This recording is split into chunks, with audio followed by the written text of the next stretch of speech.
Hi, everyone. This is Jason Bierek of Wall Street from Main Street. Welcome back to another Wall Street from Main Street podcast interview. Today's special guest is a returning guest, Gordon T. Long of GordonTLong.com. Worked in corporate finance for a long time. I'm excited to have him back on. Thank you for joining us again, Gordon. Jason, always enjoy our talks. Now, Gordon, you put out a video. I don't think it's public yet, but you sent it to me and you really want to discuss this subject. It's on the war on cash and the cashless society. What's your opinion with some of the news stories that we've seen going on now, whether it's, IMF papers or bankers coming out and talking about how it's easier to just not allow cash? I won't call it misinformation. Let's just say that it's propaganda is not the right word. We're being given a sales job is what we're doing. We're being set up to accept something that is blatantly wrong and very, very dangerous. And this, the issues we're being told, as you point out, from mainstream places of why going to a cashless society is in our benefits. It'll prevent bank runs. It'll eliminate an underground economy, so therefore tax revenues would be better. It'll allow tracking of tax and criminal activity. So it help with the war on terror. It'll increase the velocity of money to stop hoarding. It goes on. All on the surface, legitimate issues. But that's not what's driving this whole movement to accelerating. And I use the word accelerating to a cashless society. And have all sorts of examples where it's already being implemented or trial balloons or tests. So what you're seeing in the media is this, I'll call it, a sales job. What needs to be told is the story of what's really going on behind the scenes here. Now these trial balloons you're speaking about, for listeners who aren't familiar, where are they occurring exactly? All around the world, actually, but primarily in the developed countries. The UK had a series where they actually took a town in a street and tried. Cash wasn't accepted. You could only buy and sell using some kind of credit card, debit card, to see whether it was feasible. And it was called, because over 20 years we're going to a cashless society. And they made kind of a big hoopla that, oh yeah, definitely. It's an archaic kind of a thing.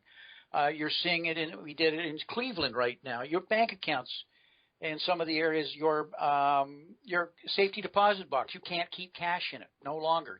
Numismatic coins only. You can't pay cash in the greater Cleveland area for a mortgage, for a car payments, for loans. It's got to be a digitized transaction. France is doing it in terms of they're searching trains. If you've got excess cash on you over a certain amount, they'll actually confiscate it. But we can just go through there one after another of restrictions on the movement of cash, so that what's happening in banks' accounts, there are controls on your deposits, your withdrawals, your transfers, and actual fact the usage of that money. And there's good reasons for it on the surface if you get into a discussion here on the war on terror, or we get into the war on drugs, which have all moved to tracking money and money flows. But it's only that it sets it up for the next stage where we won't have any cash. We will only have a digitized transaction at a bank. And I think most people, if you said, they'd look at you and say, well, what's wrong with that? I don't use cash. I don't go to an ATM anymore. By the way, it seems like hardcore capital controls, Gordon, and with all the tracking of the dollars, it seems like there's going to be no collateral damage with a lot of innocent, middle class people or other people who aren't criminals or aren't doing anything wrong. But it seems to me like the authorities, the people in power, these economic and political elites, it seems like now the philosophy, in the Constitution of the United States, it was you're innocent until proven guilty. It seems to have flipped. That now you're essentially being assumed to be guilty until you're proven innocent. Well, exactly what's going on. We're actually confiscating public assets without due course of law. I mean, there's all sorts of examples. Most recently, there was a man in North Carolina, and this is not untypical. He came driving home one day, or back to his business. He had a small convenience store, gas station combination. and it was full. His lot was full of FBI, state troopers, and local police. He figured he'd been robbed. He got out of his car, ran in to find out what's happening, and when he identified himself, they said that we were here for you. They put handcuffs on him and arrested him. And he was trying to figure out what he had done, and apparently what he had done, and he had deposited $3,000 in cash twice in the 2 weeks preceding that. And so obviously, he was in some kind of illicit trade, drug trade, or whatever. So it turns out that he had a very legitimate reason for what the cash was. He was using it and could prove that. So there was no charges. But in parallel, Jason, what they did is they seized his bank account. He had $117,000. They froze that and seized the cash and took the cash. Well, obviously, when there's nothing wrong, he should have his cash back. Okay, they should unfreeze it. No, he's still fighting to get it back because that cash is then was dispersed between the agencies, kind of like fees, finder's fees here. But anyway, he may not ever get it back. So right now we have $50 billion of public seizures that are associated where there hasn't been any firm proof that in fact there was an illicit deal going on. And right now, for example, cash, you make sure when you get some cash, because if there's any drug traces on it, they'll seize all of your assets, including your home, everything else. So people are going to a bank account, make sure that you're getting brand new notes. These are the kinds of things that are a daily kind of occurrence, but they don't seem to be getting in the media. And I'm not trying to exaggerate this. These are symptoms because the problem is much more serious than that. And these are all dystopian, Gordon, enormously dystopian. I mean, there's so much evidence that, things are turning hardcore dystopian, whether it's losing our rights or, the stuff that the politicians get away with, Hillary Clinton and all the scandals. But in terms of the war on cash and the cashless society, I saw your presentation. You mentioned Keynesianism and Keynesianism in there. Why? Keynes wrote in the epilogue about the euthanizing the rentier, which is kind of similar to what Marx viewed, or actually very similar to what Marx viewed as the savings glut. Anyone who has savings or capital is evil. They're preventing the proletariat, the working class, from being able to get higher and higher wages so they can afford more goods. That's how Marx viewed the economy. Marx viewed it as the labor theory of value. He viewed that the proletariat or working class had to keep having, they could not have lower wages at any cost. They had to have higher and higher wages. So it seems that this is Keynesianism on steroids at this point to almost Marxism that we're kind of getting here with some of these policy decisions. Without question. I wonder sometimes, is the government regulating the banks or are the banks regulating the government? Because we have regulatory capture going on. I wrote a paper on the crony tribute system. Nobody in the banks goes to jail. It's just a fine, and the fines are equivalent to what the mafia takes as a tribute system to the Don. And which means the government makes money on huge fines, but they take 20% of the cost, or rather 20% out, and but they just call the banks. Just look at this or others as just a cost of doing business. This is the shift that you see when you start to move to, as you correctly point out, a totalitarian state, a police state, because what's happening. It's not that people are bad, Jason. I don't want to give you that impression. It's just that when we consume more than we produce, and we have a fiat currency system, and we have unsound money, your banking system starts to collapse. Your government is spending beyond its means and has to finance itself. And when the tax revenues can't make it, how do you keep growing and keep the economy going? And we're in a 70% consumption economy. And so if the consumer slows, and he is slowing because the disposable income is not keeping up, it's falling because of inflation and lack of earnings within the job. So how do you keep it going? Otherwise, it implodes. And that's the trap that we're in. Quantitative easing is only step one. Quantitative easing isn't the end of the road. It's the first step in 3 stages. And we've clearly run out of runway after 7 years in the zero bound here at ZERP that quantitative easing is not working. Matter of fact, it's now in full reverse, and I could get into that why I believe that and why that's now occurring. But the key is, where does it go next? And they're now clearly setting up the pins for doing that.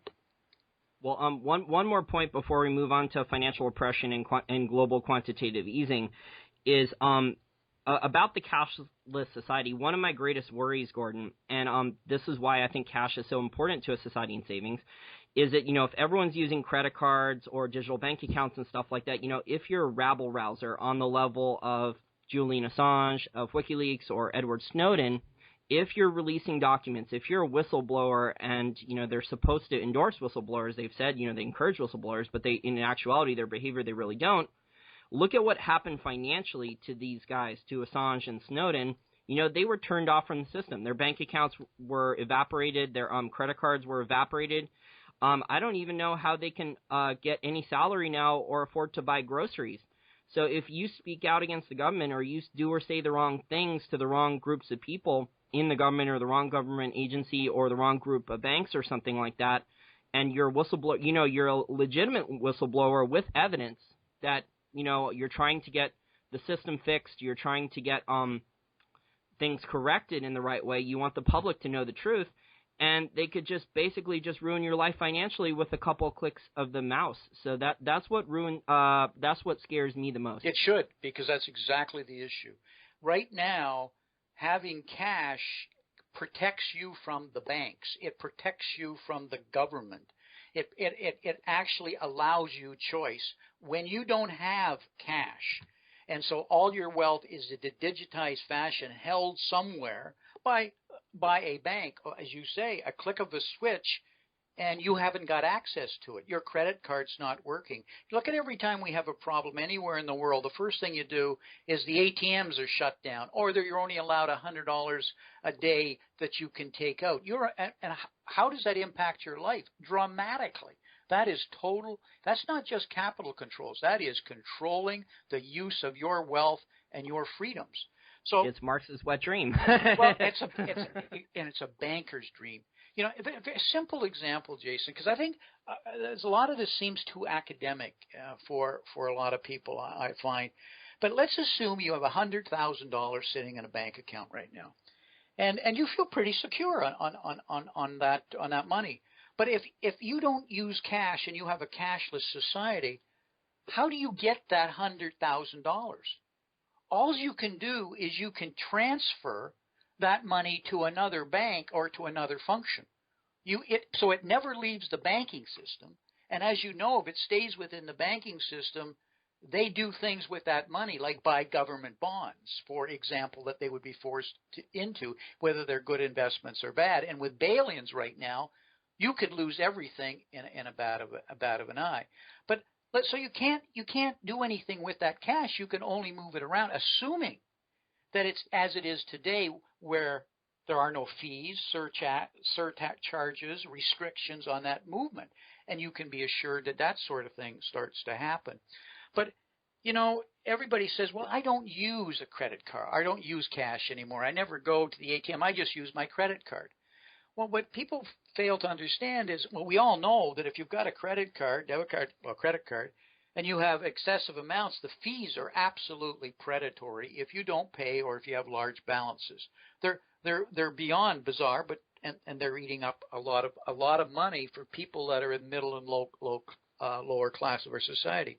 But what everybody fails to understand is that's only part of where the bank makes the money. The banks actually charge the seller a fee to accept or use that credit card, typically in the 5% kind of range, even getting higher in many cases. Talk to any retailer, and they're screaming. They don't want to use that credit card, but that's what they have to do to get because everybody's using it, so they have to give up. That money is passed right to you. Now, great Jason, if we go to a cashless society, how long do you think it'll be before the banks don't pay that retailer 5%? Nope, 15%. 20%, same kind of fees that you're paying or thereabouts on overdue delinquencies or at targeted kinds of areas. They then have total control of pricing, and there's nothing you can do about it because you have no options. Well, Bitcoin doesn't have the network effect. It doesn't have the amount of users, but in theory, Bitcoin should help solve some of these problems because, their transaction fees for Bitcoin are like 1 cent. Exactly. So, exactly. But Jason, the government is doing everything in its power around the world to stop this kind of alternative process, including things like BitGold, etc. And so I'm not going to comment on their validity or anything else. I'm just saying, why is the government so paranoid? And the answer is they've got to trap this cash, and they've got to trap it because right now we have a pension crisis of monumental proportions. And anytime a country gets into problems, it's historically a fact, it has to seize the pensions to keep things afloat. And right now we're underfunded close to $10 trillion in public and private pensions in this country with 75 million baby boomers retiring, and there's no money there. And so these pension plans and endowments are not getting the kind of yield. So are we going to increase interest rates so they can? The answer is no, we can't, because the government won't have the money for the debt. So we got to take rates down lower, which says we put these pensions basically into the scupper. So how do we get around that? Well, they're working very feverishly on this. Stock market has to stay up, right? Isn't that one of the reasons why? Of course. Because of course they got to, because if the collateral ever falls, it's so pyramided right now. They've got to keep it within a close bandwidth. It's mandatory if it falls. But we did a lot of work on the beginnings on financial repression. The stellar people of this were Ken Rogoff and Carmen Reinhart, specifically Carmen Reinhart, Ken's a partner on this, and wrote all of the original papers talking about why we needed to move in terms of policy, macroprudential policy, towards financial repression. As we sit here today, and Ken Rogoff has been writing quite extensively about the reason we need to move to this cashless society. Why is this such a priority for a Harvard professor? Well, as we talk today, he is now sitting in Dresden in front of the finance ministers of the EU with Larry Summers and Schiller talking to them about exactly this kind of issue. Why is this such a priority?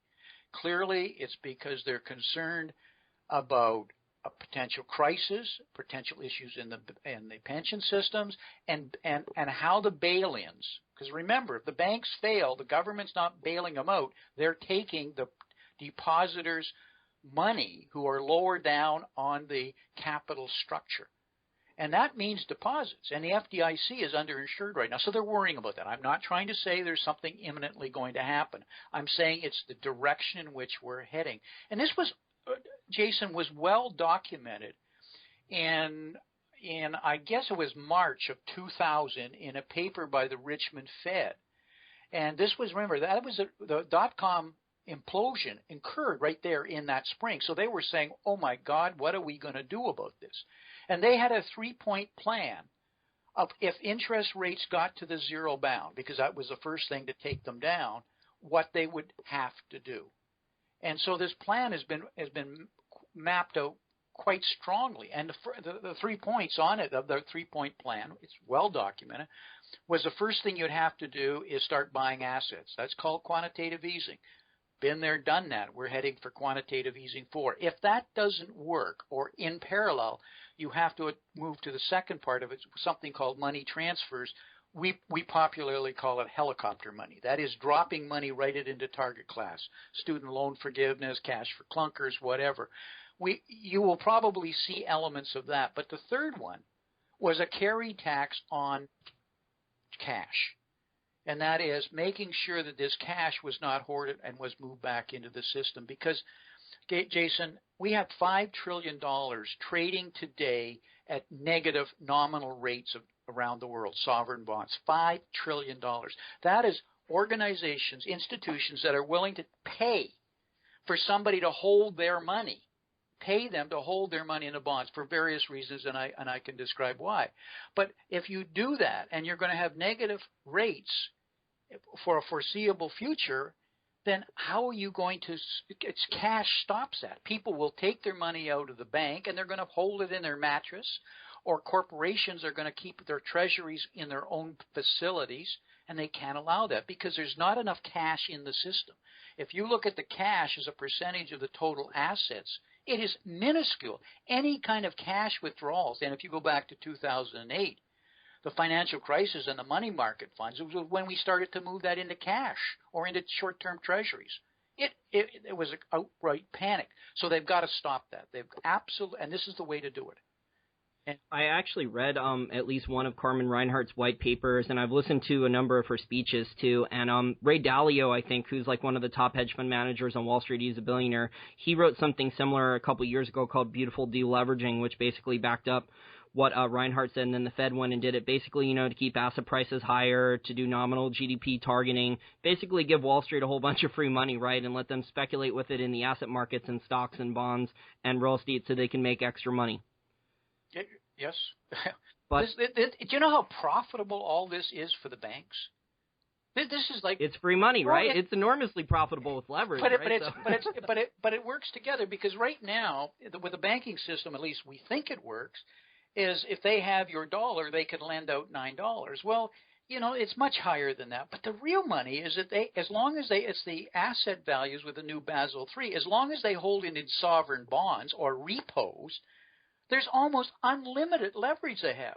So the real money is not conventional lending anymore, Gordon. The real money now is those carry trades, with the government bonds and stuff, where they could borrow for free and leverage up the trade and hold Japanese government bonds. Do the yen carry trade and then buy U.S. government bonds with the cheap yen while it's devaluing. Precisely. Matter of fact, the negative nominal rates is really a carry trade in a currency because you're making money on the currencies. And as Japan accelerates its printing and will continue to accelerate, and as the biggest creditor around the world, it is Japan, we're basically insolvent. It begs a lot of questions, and we have some serious issues that are unfolding because we have about according to the Bank of International Settlement, $9 trillion in U.S. dollars that has went to the emerging markets. I thought it was a smaller amount, but the Bank of International Settlement says it's $9 trillion, where because of quantitative easing, what we did is we brought demand forward. It wasn't enough, but we brought it forward. Well, supply exploded on cheap money to match that demand around the world, the emerging markets. So they overbuilt with capacity. Where did they get that money? Well, they borrowed in U.S. dollars because the U.S. dollar was presumed to be weakening and their currency was strengthening, so they'd make money and pay it back in less dollars. That's the whole idea of a carry trade. Well, guess what happened? The U.S. dollar starts rising, their currency starts falling, business is falling off because demand is not there. That's called a margin squeeze. They're on the wrong side of the table. So as they all scramble for dollars to try and get their debt under control, it forces the U.S. dollar even higher. And I think we've got a long ways to go, Jason, even though I happen to not be a believer in the U.S. dollar. But in the short term, it's got big legs because they're being forced into this problem. And so we get right back to this cashless society. These are the issues that they're facing. They see this crisis, and if people start to pull cash, even small amounts of cash, and it's not individuals, it's treasuries and companies that start to, or pensions that have got some issues, or endowments. This is something they've got to control, and they've got to regulate it, and this is the way you get it regulated. They have almost no choice.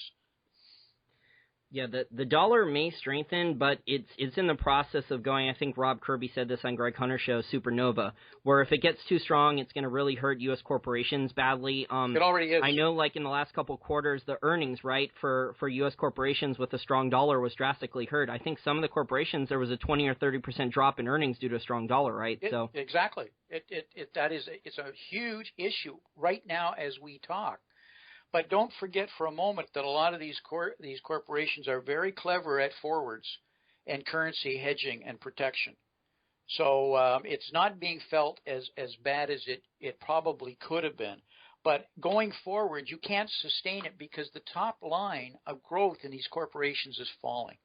The earnings are up, earnings per share, because we got all at 90% of the quarterly numbers are all profits are all going back into buybacks and dividends, so it's making the earnings per share grow. But the top line sales growth is falling, and margins themselves are under serious pressures. Never mind this issue with the U.S. dollar impacting it. So we're running out of runway here. So you've got the pensions issues, you've got the earnings issues. I think we could see an earnings recession. I think we can see a consumer recession here. You see it in retail sales. But I won't comment on a normal economic recession because, frankly, the GDP and the deflator numbers, I think they're bogus anyway. It's really ironic, Gordon, that the world is on a dollar standard, right? And temporarily, the U.S. exports massive amounts of dollars. The U.S. exports an enormous amount of inflation. A lot of it's gone into the global supply chain and created, higher costs. It's gone into higher asset prices. And yet the developing world, right, they need more dollars. So it's ironic that, the world is flooding in dollars, but the developing world, since they have dollar-denominated debt and their own currencies are falling against the dollars, now they need even more dollars. Yeah, there's a shortage of dollars right now, Jason. You're correct, because of, especially in the emerging markets. I can see the central bank not too far further along having to authorize other central banks huge amounts of swaps to try and put more U.S. dollars out there. Because, right now we know that there's a huge liquidity problem looming in multiple facets, but certainly within the bond market. And if anybody shouts fire in this theater, there's just not enough liquidity because the Fed has got a third of all bonds under contract. So, and that's what's driving the negative nominal rates is because the people will pay them because they want the repos because they can use that to leverage up. And as you correctly say, part of it on the currency exchange. So there's this big push that's going on right now. And so in the markets themselves, you've got this movement from mutual funds to ETFs as everybody's tried to go global. And if we have any kind of disruption, try and look at the liquidity in these ETFs that are baskets of currencies. I mean, they would have to step in. If you want to know what a bank run would happen, it could be a failing country or some kind of cascading affair because of the nature of an ETF. A lot of these places, they don't necessarily have the shares, right? They got a title to them. It's like the GLD is an example of that. They don't hold the gold. Now, I'm switching topics, Gordon. You cover financial repression extensively. It seems that China has put out a lot of feelers that they're planning an enormous either bond buying program or quantitative easing or whatever you want to call it. But what they're planning on doing, I guess, and these are just a rough outline, is China owns most of their own banks. They're state-owned, and I guess they're going to force their municipalities, which have a lot of bad debt, from bad construction projects that didn't get filled and are not generating cash flow, and they're going to force their state-owned banks to buy up these municipal debts, lots of them, and they're going to force the maturities into longer dated, so maybe from 10 or 20 years to 30 years or longer, force the interest rates down. I mean, that's pretty much textbook financial repression, right? So I guess it's kind of crazy that after the U.S. did it, after Japan has been doing it for a while, Europe is in that boat too, that now China seems hell-bent on joining the financial repression game. Exactly, and your observations are valid. That is exactly what's going on at the municipal level. It's not that they're hell-bent on wanting it. They're in a point where they have no choice. And it's the same with all of the countries. We're on a road here where you can't get out of it, and the only way you can get out of it is kind of like to take your medicine. But right now, that medicine is something that would make the Great Depression look like a minor correction, potentially. I don't want to be that negative, but it would certainly involve a lot of very, very serious pain and probably fractures in a global system. In some areas, we wouldn't be able to fix and impact the supply chain. And the public is not ready for anything that gives them a bad hair day. Anytime any government even begins to talk about issues, they're thrown out on their ear. It's just it's a populist game of keeping this information from the public. So we're not going to take our medicine. We're just not. I'm not trying to be negative. We're going to wait till there's a crisis, and the crisis will happen. We don't know when.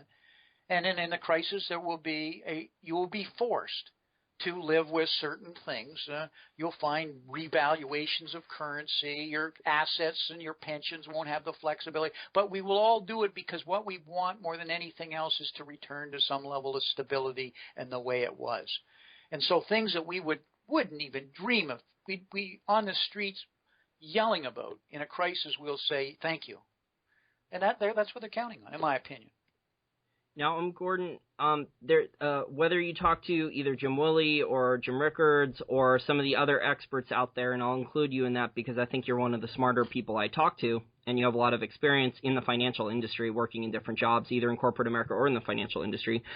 Do you think China wants the SDR, or do you think it's not that big a deal for them? I think it's a big deal to them, but they don't want it yet.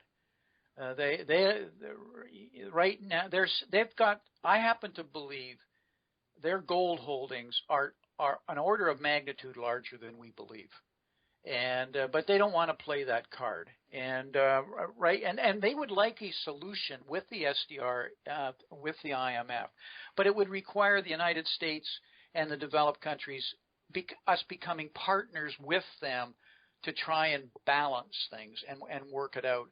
And right now, our track record is not that way. We keep kicking sand in, and I'm not trying to support the Chinese, but we keep kicking sand in their face. Look what we're doing in the South Sea right now, so in the Chinese Sea, with spy planes, etc. I mean, the president of China was out the other day saying you're going to create World War III if you keep doing this. This doesn't lead to trust and trying to work out solutions. So China is being forced, and that's most recently, blatantly, was the development of the Asia Industrial Investment Bank to raise $54 trillion for infrastructure for the Silk Road and other kinds of things. Jason, $54 trillion. Where is the capital around where is America going to get capital if you start to see that kind of flood going there? Because people will say, and by the way, it won't be denominated in U.S. dollars. Initially, maybe. But it'll be quickly adjusted in yuan or ruble or a basket with the BRICS or some other semblance, which will put a lot of pressure on the IMF and the SDRs to come around. So they're playing a game of buying time because they want to keep their goods. Their biggest problem is creating jobs for the Chinese people, and they've got a lot of pressures on them as demand falls down, and so they need the U.S. consumer being somewhat healthy, and anything that hurts the U.S. consumer right now, China, it becomes a serious issue. But they know we're running out of runway, and so they're preparing. And at a flip of a switch, Jason, right now, if they said we're going to back the yuan by 10% gold or 15% gold, do you know the rush out of what I refer to as the currency cartel currencies, which is the four, the yen, the sterling, the euro, and the dollar, which controls 90% of the world's currency, you would see at least 15, 20% shift over. You want to know what hyperinflation would look like with that amount of currencies going back to the developed world? Oh, whoa, they can't have it. There's a lot of Keynesians, though, in the People's Bank of China and who are involved in the decision-making. Do you think they want a gold-backed currency, or do you think they want to operate with a very strong currency? Do you even think they want the world reserve currency? Because I've heard different arguments from different people about whether they want the world reserve currency or not, or whether they're actually going to back it with gold, or they're just going to have large gold reserves but not back the currency with any gold. I don't think I think they have a strategy that's a backup strategy, because they feel that they're dealing with a lot of countries that are completely out of control, and they don't trust the political process, and because the leadership within the country. So they're trying to protect themselves. They're so focused on trying to keep employment growing with a 1.3 billion population that holds the government responsible for a job, and a job that allows them to have a medium level of subsistence.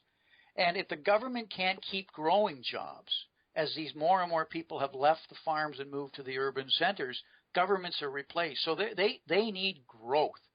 And their growth rates have been phenomenally high. But if you ever look at China, people misunderstand their GDP. If you really break it down, 43% of it is capital infusion. They have huge exports, but they have huge imports that have to be netted out. The real amount is capital inflows that have been the investment that's been coming in and driving it. Well, they're slowing right now. That capital, matter of fact, capital is flowing out of China. So if that's the case, how do you grow your GDP? you've got to do something to attract the interest.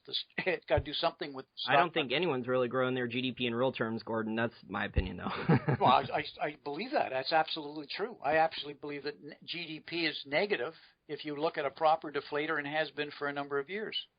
And China's no different on it. That's why I don't comment on the GDP. It's a ridiculous number.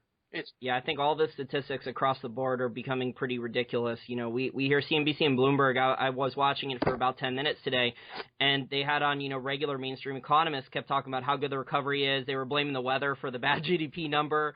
They're saying, the consumer is going to start spending again, and, there's a job recovery, the unemployment rate's low, all this. They keep repeating it basically many times a day. I guess if they have on the right experts, right, who keep repeating it all the time, I guess they hope people will believe it. Well, maybe they should get out of their offices and walk around. Maybe they should walk into dollar stores and see the parking lots. Maybe they should just talk to people.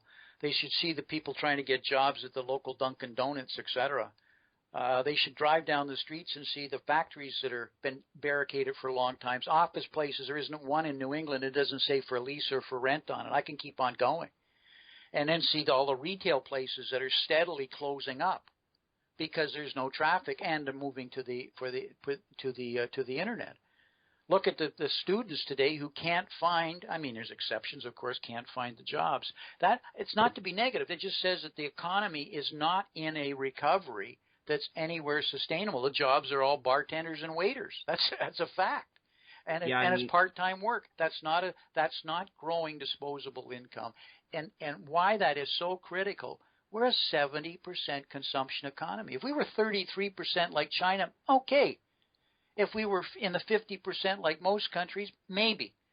We live and die on a consumer buying, and he's tapped out or she's tapped out.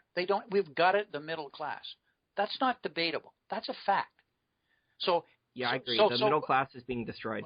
Well, the student loans that are killing them, medical coverage. There's no more benefits anymore in a corporate. If you even have a job, it's all contributory benefits. A total pension plan, right? A 401ks is $18,500. How are you going to retire on these kinds of money with no kinds of pensions that we used to have? So these issues are there, and the point I'm trying to get to is not to be negative.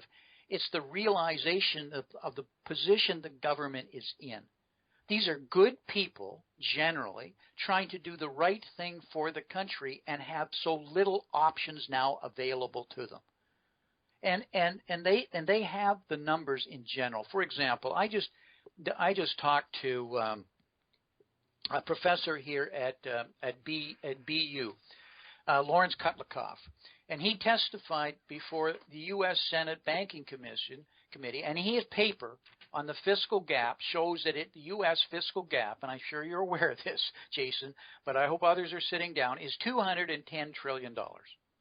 210 is the official fiscal gap. He had 500 economists and 15 Nobel laureates sign off in that numbers. That's what he reported to me, and his paper suggests. So he says what he was arguing is they said you've got to make this available to the public so they know the magnitude of the problem. It's not an $18 trillion budget problem. They know that. So it's even $18 trillion is large. So what the conclusion you can draw from that, it says you can't ever allow interest rates to go up. 1% and the bond market implodes. I mean, right now, if the bond market just went up 1%, you'd have a 20% hit on capital gains and the bonds. I mean, you know how many pensions would implode. Now think of the federal government and its debt going up any significant amount. Right now, Japan, 48% of its tax is going to pay the interest, and they're still printing the money. So how can interest... And that's with interest rates falling, too, in Japan, and the principal's growing. Precisely. Imagine what happens if the rates go, 1% higher. That's 100% of their tax revenue, right? So they can't. So the government has got to do every single thing it can to get those rates steadily falling, because as the rate goes down, the bond price goes up. That bond price is, as you said earlier, is collateral. And that collateral underpins a $700 trillion swaps marketplace of interest and currency swaps on a global $72 trillion economy. Jason, it's really simple. They just can't afford to let it down. The problem is they can't keep doing this because the unintended consequences are now all around us. And it's a global economy, and it's very fragile. So that's why the cashless society, even though it seems obscene, they see as having no choice at this point in time. And again, is there it's any not point? devious. The banks, I believe, they know what it means, but it's just too much money to pass up. Is there any possibility, Gordon, that you think they can keep this financial repression game going where, the bond prices go up, the stock prices go up, the real estate prices go up, art prices, diamond prices, they keep all going up except for gold and silver, and interest rates drop, and they can keep this financial repression game going for 10 years or more? Is that a possibility here where they can keep that many people asleep and, destroy the middle class in terms of their costs are rising in the middle class, and they can't afford to have a high-paying full-time job, or they can't find a high-paying full-time job where their standard of living is maintained or increased? The short answer is yes. The likelihood is pretty low that they can sustain it that long. But don't ever underestimate the creativity of trapped individuals in positions of power, of what they will do to keep things kicking the can down the road. So they'll come up with very creative ways to keep this going. The problem, Jason, is the world is so fragile and so interconnected. Something will break that you can't fix, and then it'll begin to cascade. The simple analogy is, why don't trees grow to the sky? Why do they suddenly fall? There's a point of instability, right? A tree just can't grow any higher, and it's not. There's no magic answer in there. So something will break. We don't know when. Yeah, Keynesian economics has an unlimited growth paradigm, that there can't be any recessions, and it has to be counter-cyclical, and we can't allow everything to clean itself out. So, I agree with you that, Mother Nature, reality. Recessions are healthy, right, Jason? They're the cure in Austrian economics, yeah. What happens in a recession, you want to have recessions every 5 to 6 years because it cleans out the malinvestment. It brings in new investment at a right price. People that made bad decisions have to pay the piper, but it gives new opportunity for growth. If you don't have that, people tend to not invest. They don't want to invest. Regulations start to get too obtrusive. It's crony capitalism too. Well, it's easy. Moral hazard. It's easy. I can make gambles, right? And I know I'm not going to go bankrupt. Exactly. You start feeding off the public trough. It's less risk. It's called, it's regulatory captures, regulatory arbitrage. That's the new game that's being played. Now, I'm sounding terribly negative here. This is just the realities. If you're smart, there's huge amounts of money to be made because, Jason, any time that something is almost preordained, where it's like there's only a bandwidth in which they can operate, now it's easier to see.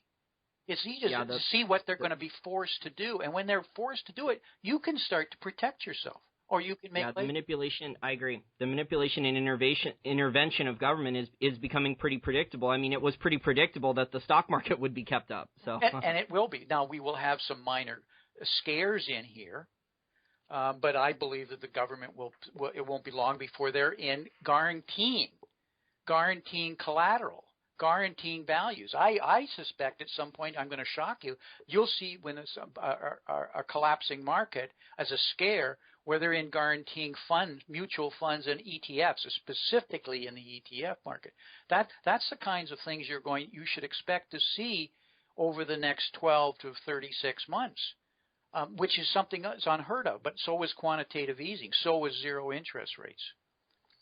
That's very interesting. And I think, Gordon, it's important to point out, we may sound negative or pessimistic, but it's more important to know the truth and to be able to plan accordingly based on the truth, not the disinformation or propaganda or whatever you want to call it on the mainstream media, where, there is no inflation, unemployment's fine, the real economy is recovering, the consumer is going to start spending, next month, and, let's blame all the problems for the economy on the weather, like what we're hearing on CNBC and Bloomberg. I think that's just most of the main things we're trying to point out. Right, exactly. Jason, if you and I ran for Congress and we were now sitting in either the Senate or the House, what would we do? Sure, we would fight for these changes, but the truth of the matter is we wouldn't want to scare the public because that's going to hurt the consumption. You can't tell them the truth unless you've got a solution that's a viable one. You've also got to know whether the public wants to even listen to it, whether they're even receptive and interested. And right now, they're frankly, beyond a shadow of a doubt, aren't interested. Most people don't care. They don't care. And I'm not trying to be critical of it. They just don't care. So it's not in your best interest. Then you got party pressures on you and the cost of running a campaign and what the priorities should be. So how would we create change? Even though you and I went there knowing what we know and we're going to fight it. The system is a complex system, like Jim Rickard says, and it's not designed for radical change anymore. It's designed, even tiny little changes now are called radical by either party, a little change. And, it's not designed for radical change right now. Precisely. So our politicians we're looking at ourselves in the mirror.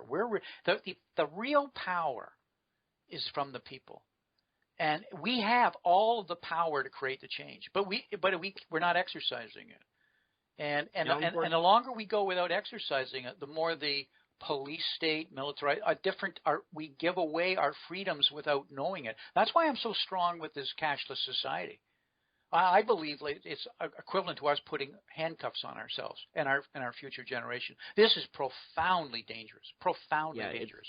I agree. It's dystopian and totalitarian, and it's kind of getting to the end game of Marx, where Marx wanted to basically control everyone's life, and everyone had a directive, and they were given orders, and they couldn't deviate from those directives. It's very Orwellian. Yeah. So, but as I said, and you said, this is the opportunity. There's opportunities to make some very good investments right now. One of the things that is troubling, though, is a lot of the investments are outside of the United States. And today, if you look at things like FATCA and PFIC and the restrictions on citizenship taxation, exit taxes if you were to even give up your citizenship, it's just prohibitive. You've talked to any of the tax lawyers, and I've interviewed quite a number of them. Even they're in total shock. We have capital controls now in the United States. We just haven't publicly announced it. That's a fact. But that means you're restricted in your abilities to invest where there's really good investments. So we're forced to keep our money in the country in exchanges, whether it's the securities exchange, and so I believe stocks are overvalued, or in the bonds, and I believe bonds are overvalued. Where do you put your money? Well, there are other options, but even those are getting restricted and tighter and tighter. And so you've really got to understand the problem to be able to start to spend your time in the right kind of area. And it isn't where it used to be. That's the point I'm trying to get to. Yeah, and I think the tax layers, Gordon, are going to be layered on multiple. So I think, in the next 10 years, we're probably going to see, some type of online sales tax, like a value-added tax. If the Democrats gain control of Congress again, they'll probably try to pass carbon cap and trade. So that there's going to be a whole bunch of extra taxes layered on, 1 or 2% here, 1 or 2% there, and things are going to be increased. So it's going to be difficult for people, but if they know the truth, they can at least adapt to what the government's giving to them. And also probably be an instrument in trying to create some of the change. And that is trying to support the right candidates who are trying to fight and create the right kinds of change. I talked to Ellen Brown the other day, who's a leading authority on banking, and she actually ran in California for the state treasurer's office unsuccessfully.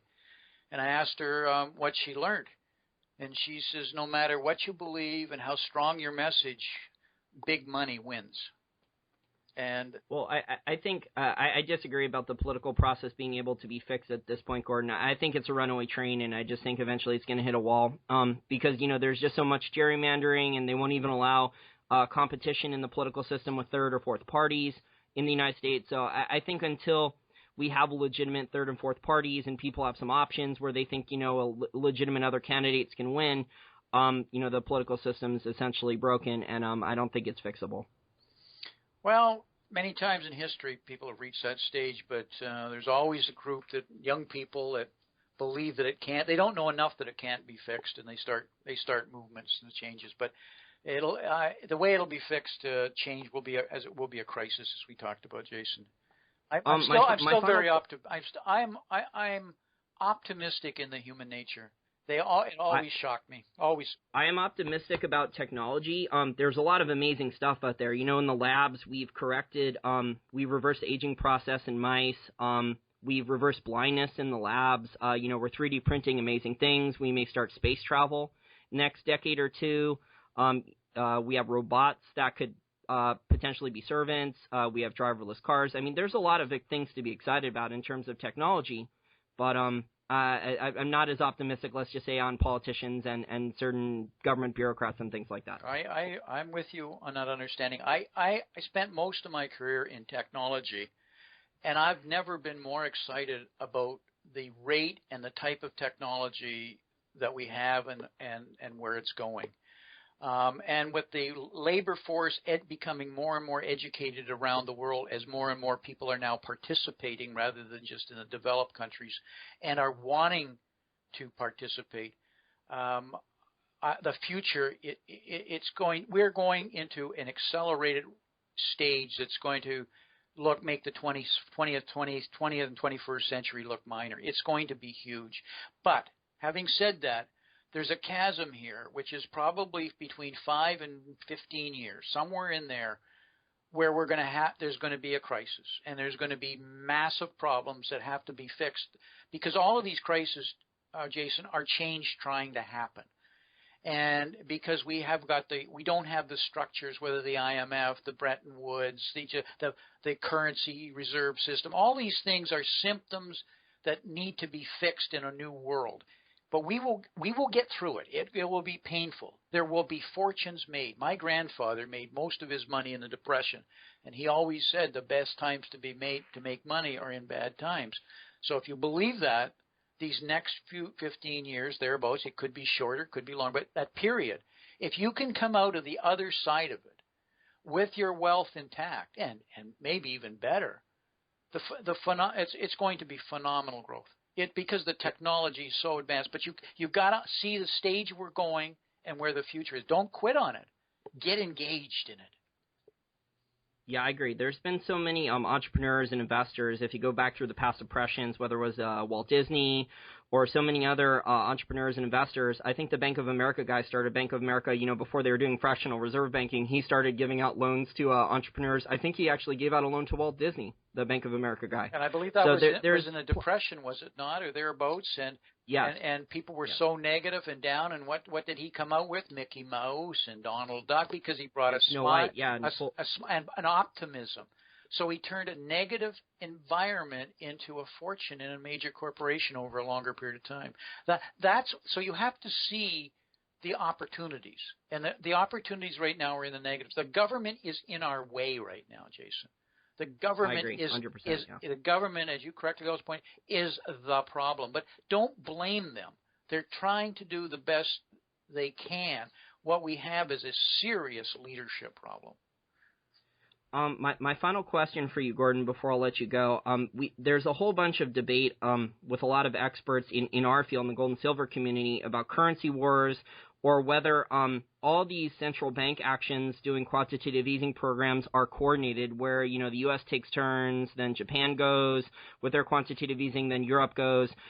What's your opinion on this? Is there still large amounts of currency wars all over the globe, or is there most of these actions coordinated between central banks, where they meet, in Davos in Switzerland at the Bank of International Settlements, once a month, and they discuss, we'll do quantitative easing this month, and then you can do it next month, and we'll just rotate? The answer is yes on both sides, and that is the currency cartel. I mentioned earlier what that is. They're playing a game of ring around the rosy. So they each take turns in quantitative easing, which is devaluing. But if you've got no other options, you're kind of caught in the trap. So they've got a clever little game of rotation, as you described, going on, and it's very effective as long as you've got no other alternative. So there is that a currency war? Not really. It's an orchestrated game. Is there currency wars going on? Absolutely. Now, where are they being fought? They're being fought if you're in Brazil, if you're in India, if you're in the emerging countries, because you're getting your currencies with hot money beat up. You're on the wrong end. You're having to price effectively, especially if the currency's pulled out, or if you're having to price your currency to give yourself a competitive advantage. So they're fighting a currency war not as the aggressor, but as under attack all of the time. So the developing countries, the BRICS, the ASEAN group, there's no question they believe that currency wars are going on. but not if you're in the developed countries. This is an orchestrated plan. So it's not a currency war between then, for our listeners out there, between the U.S. and Japan or the U.S. and Europe. Those guys are kind of coordinating stuff. The currency war then is between Europe and China over the right currency exchange rate for exports, over Japan and China, over the U.S. and China, and other developing countries along those lines? Yes, correct. It's those who started the Asian Development Bank. It's those who originally, though everybody jumped on it. It's those who started the Brick and Industrial Bank because of exactly these kinds of issues. But it's those that are outside of that currency cartel. They're the ones that are in this, that are really would say we have a currency war, and we do. And it's going to get worse. Yeah, I agree, Gordon, and I think there's going to be a lot more currency swaps, just like you said, and I don't think we're going to find out about most of them, and I don't know if we're ever going to know the real amount on most of them. You're right. It's very valid, Jason. I believe they're already happening. Me too. And I think there's going to be a lot more. And it won't, and the Fed won't divulge it, and because that's part of the games that are going to go on to keep the system alive. But right now, if you've been doing things, so there's ETFs where, for example, gold's been going nowhere in U.S. dollars, but if you were to be bought gold in yen, and the ETF is short the yen where the currency's falling, it's been a hell of a great return. So it just says, do you believe that Japan's going to base their currency? Yep. Yen's going down. Do I think gold is a good insurance? Yep. You did that, and you took that mix. You've done very, very, very well in the last 18 months, though most Americans say gold's gone nowhere. And I'm not trying to say that's what you should go and do, but when you know what the ingredients of this currency war, as we just talked about, is, if you understand what the governments have to do with interest rates, if you understand what they have to do with cash, some of these solutions become pretty easy to play and to protect yourself. Remember, you want to get to the other side of that chasm, even if it's just with the money you have today.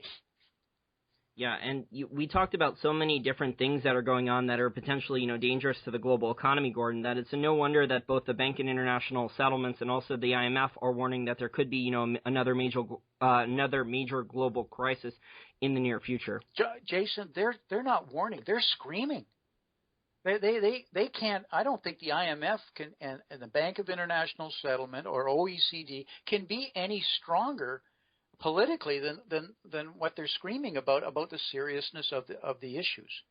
And remember who you have running the IMF right now in Christine Lagarde. Christine Lagarde ran the largest law firm in the world, 2,600 lawyers, and what did they do? They did swaps. That was their business. So nobody understands the global financial system underpinnings of the swaps and the shadow banking system as well as her. And she's out there screaming at the severity of it because she's concerned about the collateral values of these instruments that are based on bond prices going up and yields going down. If that ever changes and yields even go up a little bit, it'll bring everybody to these. And she says, how do you get it below zero? And so that's what they're trying to figure out. That's why we talk about cash. They've got to figure out how to get these things below zero, because even below zero, the bond price goes up in value, right, Jason? Mm-hmm. Yeah, I mean, the Keynesians have talked, the ones in the classroom, the academic Keynesians, they've talked about, taxing people's savings for years, and everyone thought they were crazy, right? But, now these crazy theories, we're all in one global science experiment, a lab experiment gone wrong. It's pretty crazy. The last point I'll leave you with, Jason, on savings. Remember, savings is the lifeblood of a system. The capitalist system is based on the concept that savings are reinvested into productive assets that create jobs and wealth. That's how it works. We don't have that anymore. We don't have savings. That's a fact. What we do is we have credit, and credit is being used to create theoretically growth. But that's debt. And where is the discounted free cash flow to pay the debt? Because it's not being invested into productive assets. It's being invested in a consumption. So by definition, you're self-destructing. That's a fact. That's not me speculating. So if it's that simple, why is the government doing this? And they're not stupid. It's because they're trapped. They're trapped. There's no way out. Well, Yeah, there's always a way out, They're trapped. Jason. But the way out is politically unacceptable currently. That's how I should say it. There's always a solution. Well, they're trapped. They could try to confiscate everyone's assets right away to start paying off people's debt, but then, people would object and there would be revolution. So I think that's why they want to do it slowly with inflation and financial repression. So most people don't even notice, that their savings and their standard of living are being eroded. Precisely. Financial repression right now is stripping about 3 to 4% per year. And if you do that over 15 years, you solve a debt problem. It's just like turning up the heat on a boiling frog, and we're doing it slowly. But, after 3 or 4 years at 3-4%, you'll feel it, and that's what's happening. Our society doesn't know what's wrong, but they can't make a go of it. They just can't get by, and that's what's starting to happen, and it will continue to get worse. Yeah, I agree. It'll probably get worse before it gets better in terms of governments, taking away our civil liberties, our rights, some totalitarian stuff. But the Snowden stuff, it is waking more people up, and they're realizing what's really going on behind the scenes, and hopefully there will be more positive reform from that. Well, people like you are doing the job by getting out the message. The listeners who are listening to this show, they need to pass the message on, not negatively, but constructively to others. So the more people that really understand this, the more people that are going to survive and can help others through this. And the worst thing you can do right now is not to talk about it. That's just stupid. And even if we're wrong in some of these, Jason, this kind of debate is healthy. Isn't that what we built this country on? But right now it's almost like you're persecuted if you happen to criticize. Yeah, well, I live right outside of Washington, D.C., Gordon, in Northern Virginia, and I can't bring up any of the stuff in public. I don't even try anymore. It's a bad idea to bring any of this up to anyone in public, regular people who don't even check the news. So I feel sorry for you because I can imagine what that's like. Jason, thanks for your time. I really enjoyed it today. I always do. Always find these wide-ranging kinds of discussions, especially on a Friday afternoon. Yeah, me too. And Gordon, where can people find your work? Oh, yeah, thank you, Jason. GordonTLong.com. Just Google Gordon T. Long. We have multiple sites, YouTube channel where we debate a lot of these subjects with some of the best people in the world. Often the same people you guys talk to too. So different questions, you get different views on things. So thank you. Yep, perspective is important, and thanks again for your time, Gordon, and hopefully I can have you back on again soon. Look forward to it. Thanks, Jason. Have a good weekend.